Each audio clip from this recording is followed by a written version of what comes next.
Hej og velkommen til endnu en chili-smagning. Jeg er taget op for at besøge dig, jøden. Yes.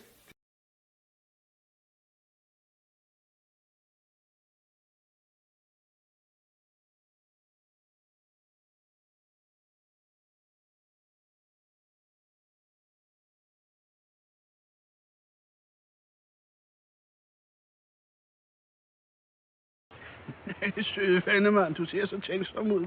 Hvad sidder du og tænker på? Jeg sidder bare og tænker på, at det er sgu da egentlig ærgerligt, at vi ikke har nogen af de her sådan, farlige epidemier herhjemme mere, ikke?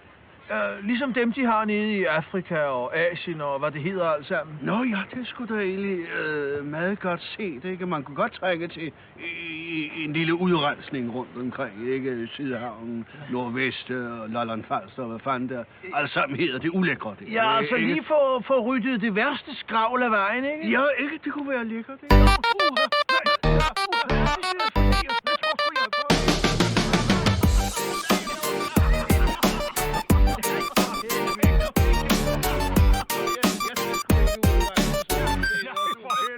Det lader vi de færdige om.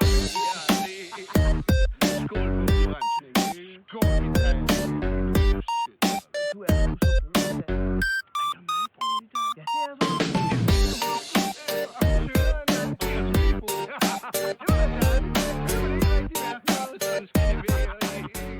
Skål, dejlige venner.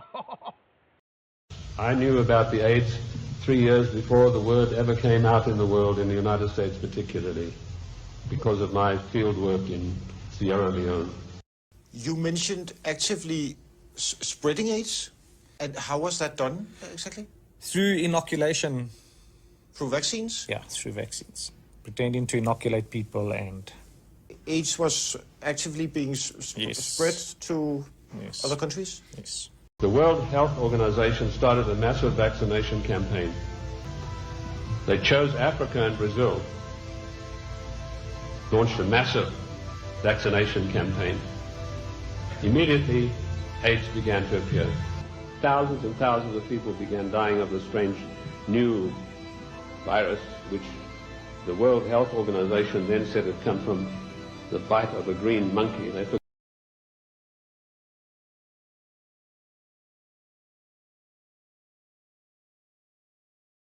In 1915, a joint eugenics venture was brokered by John D. Rockefeller, Andrew Carnegie, Alexander Graham Bell, who invented the telephone, and Mrs. E.H. Harriman, mother of the future statesman Averell Harriman. They had already consolidated their monopolies in oil, railway, steel, and the banking industries. So at this point, they sought to preserve their vast wealth and advance their interests by investing in methods to control and reduce populations. The goal of eugenics was and is to eliminate people whom the elite deemed inferior genetic material. They funded a massive lobbying campaign for the enactment of laws to sterilize those whom they deemed unfit. Sterilization laws were first enacted in 28 states in the United States. Their objective was to sterilize 10% of the American population, that was 15 million Americans. An examination of the facts reveals a plethora of similarities between that false narrative of the pandemic in 1918 and the 2020 coronavirus pandemic. The 1918 pandemic did not emanate from Spain. It was not a flu, nor was it caused by a virus. By misidentifying it as influenza from Spain helped to conceal the true nature and origin. In 1918, as the United States entered World War I, the military was expanded to 6 million men, of whom 2 million were sent to the battlefields of Europe. Scientists at the Rockefeller Institute for Medical Research, now the Rockefeller University, seized the opportunity to test an experimental vaccine on this now new available pool of human guinea pigs.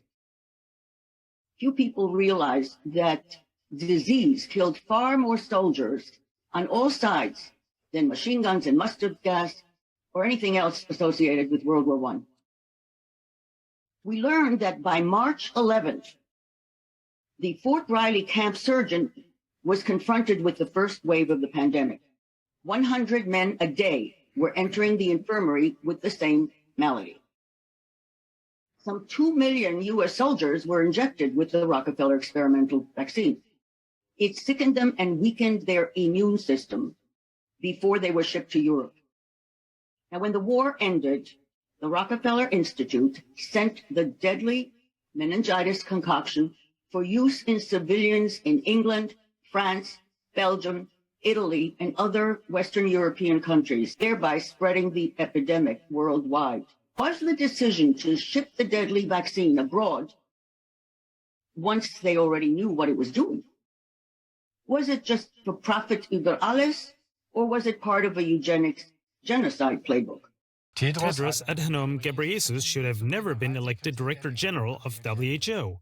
He should have been charged with crimes against the Ethiopian people. And for all 193 member states, you must make vaccines a high priority in your health systems to ensure that all your children have access to existing vaccines now and to the new vaccines that have recently become available. Regarding the question around, did we know about stop immunisation before it's entered the market?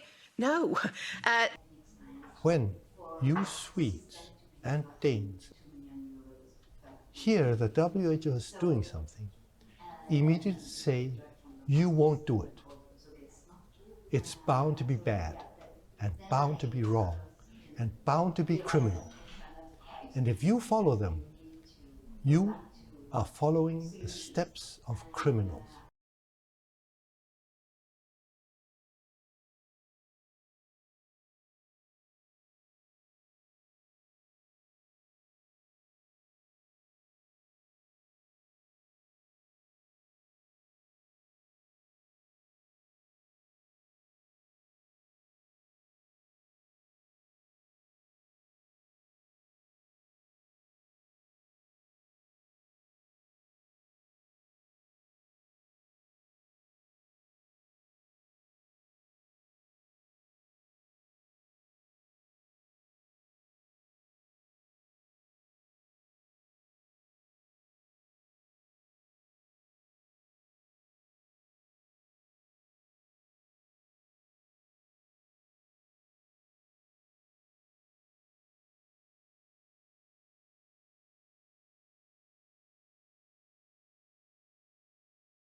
Det er jo helt absurd og jo virkelig ringe, at vi i et fredeligt, demokratisk land som Danmark ikke kan respektere hinandens synspunkter.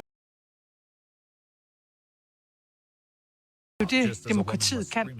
Det eneste våben et demokrati har er jo talen. The war has reached a desperate point, and now any adult man is at risk of being taken to the front lines by force. More and more videos are going viral, showing Ukrainian soldiers patrolling the streets in search of recruits. It doesn't matter if it's an 18-year-old just coming of age or a retired elderly man. If you're old enough to fight, they can take you. Amid screams and tears, men are seen being dragged away from their families in broad daylight. Some were simply walking to work, others shopping at the market. All were forcibly loaded into military vans, headed straight to the front lines, with death almost certain. Siger, vi vil gerne leve i fred, men først og fremmest vil vi leve i frihed. Jeg synes, det er forfærdeligt at se alle de unge ansigter på billederne på graven rundt omkring. Jeg synes, det er forfærdeligt at se soldater, hvor jeg kan se igennem deres bukseben, at der er en protese i stedet for et ben. Altså, russerne har bragt så meget lidelse og så meget nød og så meget død til Europa, og jeg er ked af at sige det, men det bekræfter os jo kun i, at de ikke vil have fred, og derfor bliver vi nødt til at være stærkere end Rusland for at skubbe dem tilbage.